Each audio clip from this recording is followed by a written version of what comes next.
Hello everyone, welcome to my channel Dr. TAPATI'S presentation. Today main focus of the discussion is on 𝛼-amylase. You will get to know various topics related to this enzyme, including mode of action of different starch converting enzymes, types of amylase, mode of action of amylases, main features of 𝛼-amylase, team barrier structure, catalytic domain of TAKA 𝛼-amylase, catalytic mechanism of 𝛼-amylase, and calcium binding site of 𝛼-amylase. Kindly stay with me till end of this video. In my last video, already I mentioned you that there are mainly 4 groups of starch converting enzymes, including endo-amylase, exo-amylases, debranching enzymes, and transferases. Alpha-amylase is the example of endo-amylase. Exo-amylases are beta-amylase, amyloglucosidase, and alpha-glucosidase, whereas debranching enzymes are isoamylase and polylanases. Examples of transferases are amylomaltase and cyclodextrin glycosyl transferase. This is a schematic diagram of modes of action of different starch converting enzymes. You can see that alpha-amylase acts on mainly alpha-1,4 glycoside linkages, that is internal alpha-1,4 glycoside linkages. End products are maltose, maltotriose, branched oligosaccharides, etc.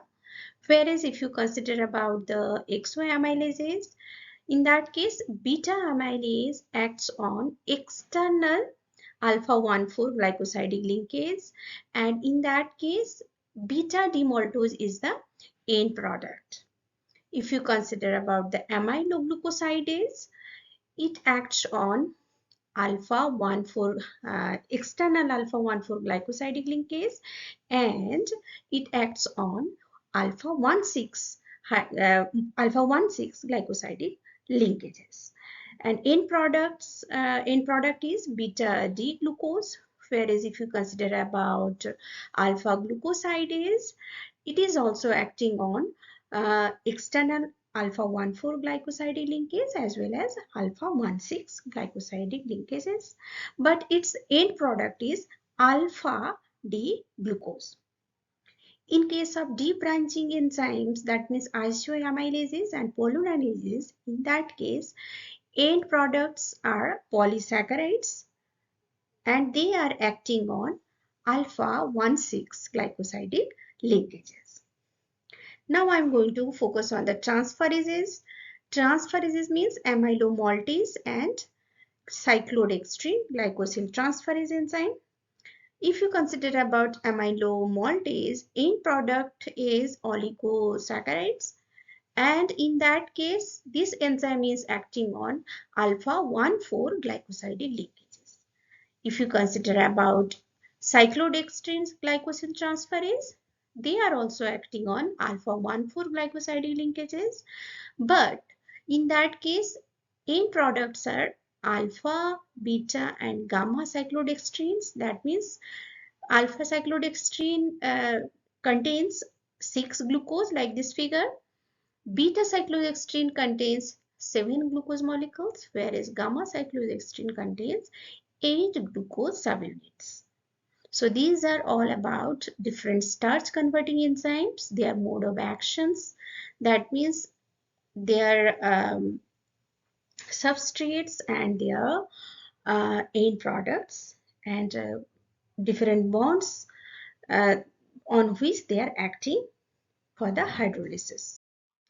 Now, if you only consider about amylase enzyme, this enzyme is categorized into 3 main classes: alpha amylase, beta amylase, and gamma amylase.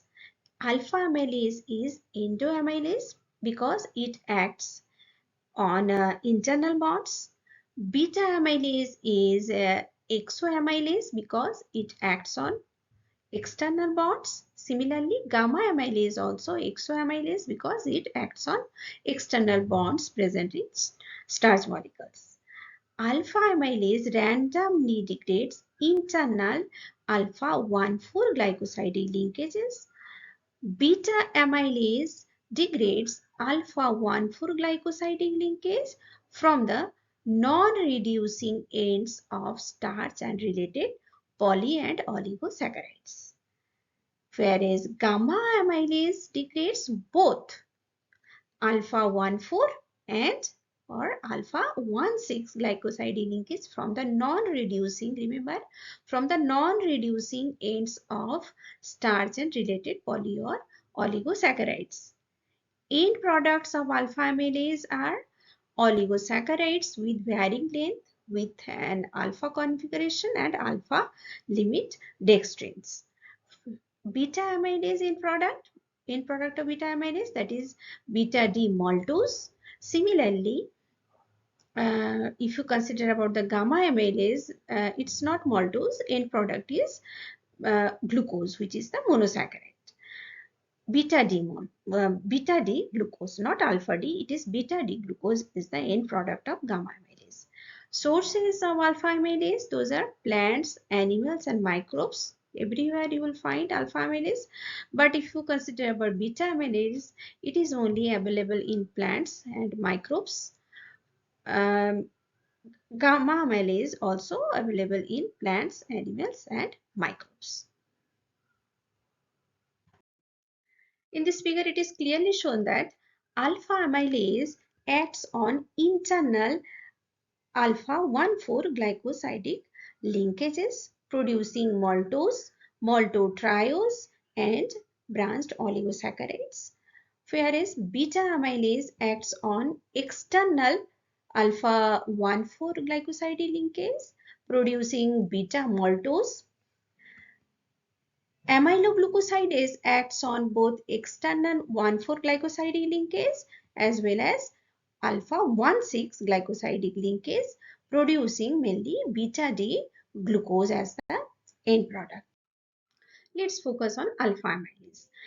Alpha amylase is also known as endo-1,4 alpha D glucanohydrolase. EC number is 3211. According to the classification of carbohydrate acting enzymes based on sequence similarity, most alpha amylases belong to the family 13 of glycoside hydrolases, that means GH13. They are mostly extracellular in nature. Alpha amylase neither cleaves terminal glucose residues nor alpha-1,6 linkages. Therefore, it is only acting on the internal alpha-1,4 glycosidic linkages. The end products of alpha amylase degradation are oligosaccharides with varying length with an alpha configuration and alpha limit dextrins. Already I told you. Alpha amylase comprises of four main features. First feature is it hydrolyzes alpha glycosidic linkages to produce alpha anomeric mono and oligosaccharides. Second feature is it causes a beta alpha 8 or team barrel structure containing the catalytic side residues. This team barrel structure is named after triose phosphate isomerase, which is a conserved glycosidic enzyme. Third feature is it has four highly conserved regions in their primary sequence, which contains all the catalytic and most of the important substrate binding sites. Fourth feature is it has aspartic acid, glutamic acid and aspartic acid residues as catalytic sites corresponding to ASP206, glutamic acid 230 and ASP297 of TAKA-amylase A, that means which is an alpha amylase from Aspergillus oryzae. Let's know what is team barrel structure. Already I told you this structure is named after triose phosphate isomerase, which is a conserved glycosidic enzyme. This is a conserved protein fold consisting of 8 alpha helix and 8 parallel beta strands that alternate along the peptide backbone. So it can be written as beta alpha 8.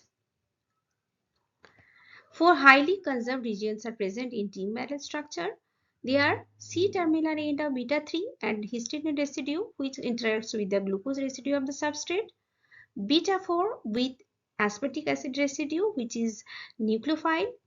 Beta 5 with glutamic acid residue which is a proton donor or acceptor. And beta 7 with a histidine residue and an aspartic acid residue that may form hydrogen bonds with glucose residue of the substrate. crystal structures of alpha-amylases from various sources have been elucidated by X-ray crystallographic method.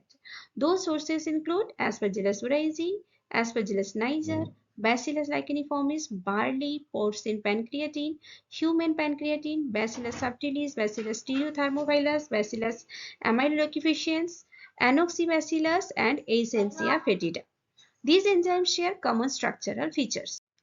Let's discuss about catalytic domain of TAKA alpha amylase. TAKA alpha amylase means this is the alpha amylase from Aspergillus oryzae. It is a single polypeptide chain of 478 amino acid residues folded into two large domains, N-terminal domain and C-terminal domain. N-terminal domain is again divided into two domains, domain A and domain B.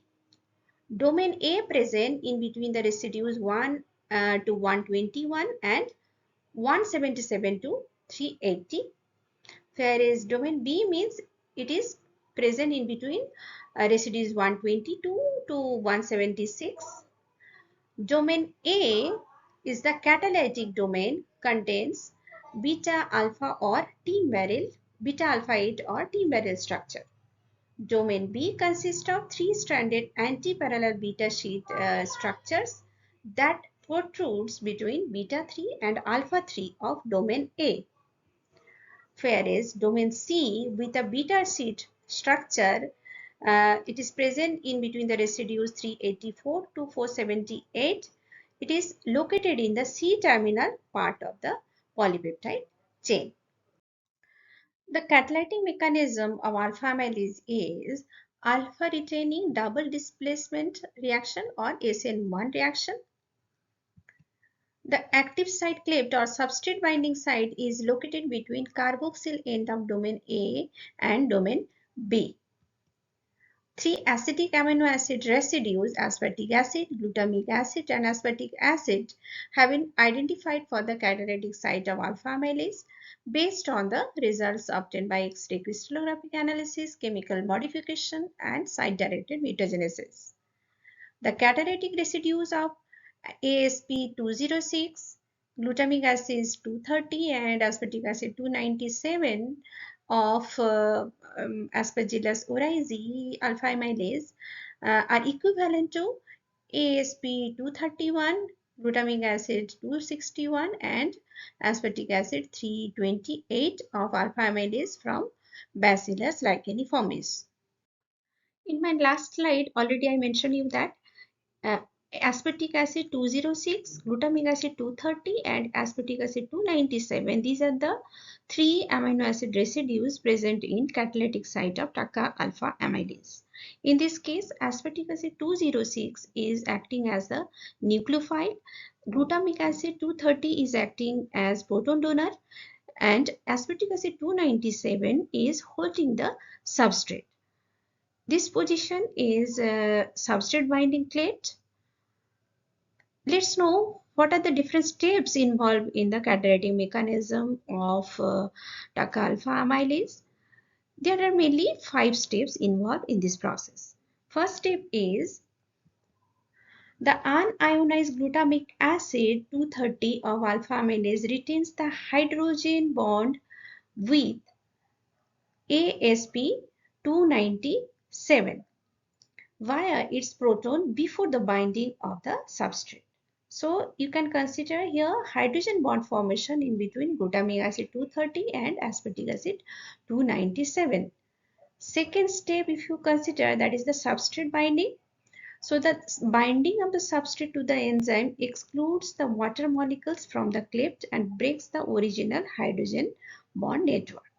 Now, the new hydrogen bonds and hydrophobic interactions between the substrate and substrate binding sites are regenerated, and this results in the screening effect that weakens the hydrogen bond between glutamic acid 230 and aspartic acid 297.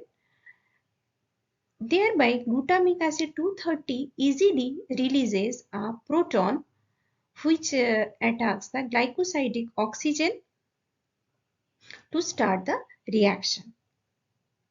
In the third step, the glycosidic linkage is cleaved and the reducing end fragment is released from the cleft.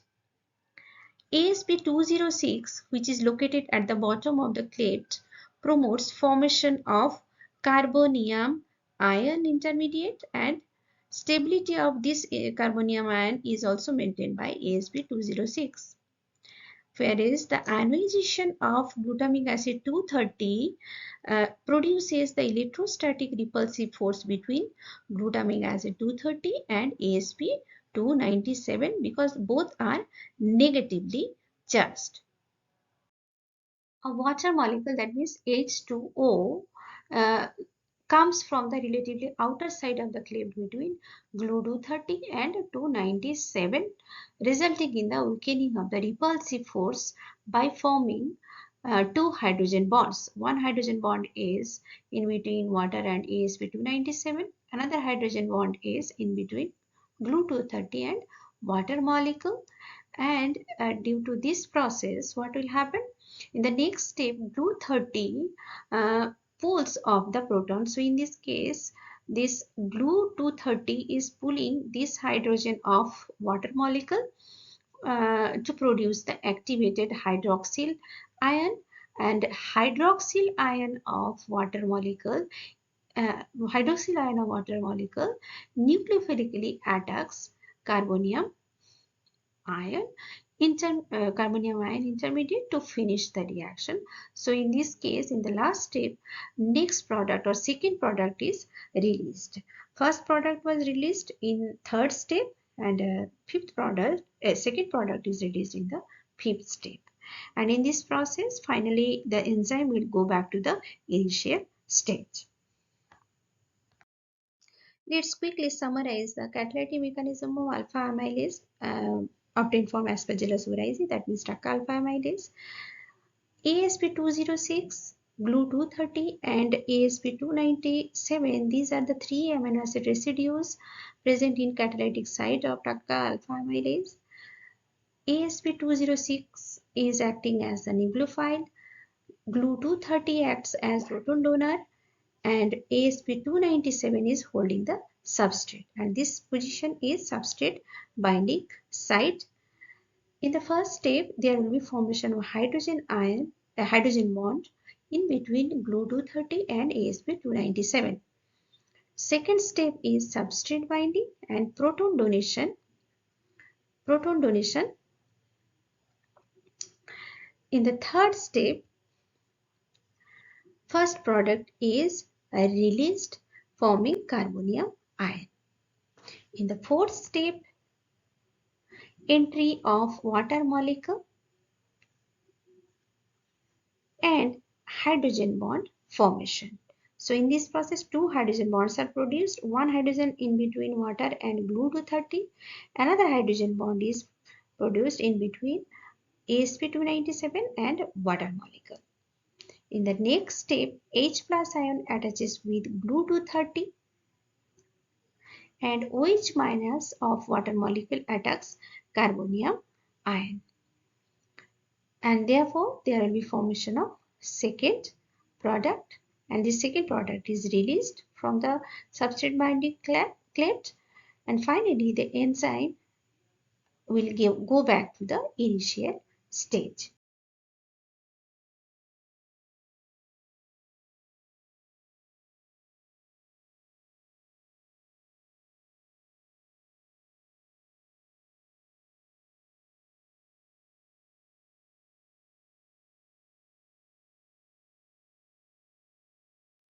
Alpha-amylase is calcium-dependent enzyme. At least one calcium ion present in each alpha-amylase molecule. Its primary or essential binding to alpha-amylase is necessary in activating and stabilizing the enzyme. 1 mole of alpha-amylase from Aspergillus oryzae binds with 10 moles of calcium ion. One of them is tightly bound to a thiol group of the enzyme and plays an essential role in the enzymatic reactions, whereas other loosely bound calcium ions have been found to be necessary for stabilizing the enzyme. Porcine pancreatic alpha amylase it has one calcium binding site. Barley alpha-amylase has three calcium binding sites. Bacillus licheniformis alpha-amylase binds with at least three calcium ions, two tightly bound at a common calcium binding site, and stabilize the interface between the A and B domains, forming a calcium sodium calcium metal triad. Whereas several alpha amylase have been reported to be inhibited by relatively high concentrations of calcium ions due to the secondary binding at the catalytic site in the enzyme. And the secondary calcium binding site in Aspergillus niger, Aspergillus oryzae alpha amylases was identified to be the bottom of the substrate binding cleft. For further study, you should check this publication, namely Application of Microbial Alpha Amylase in Industry, which is a review paper.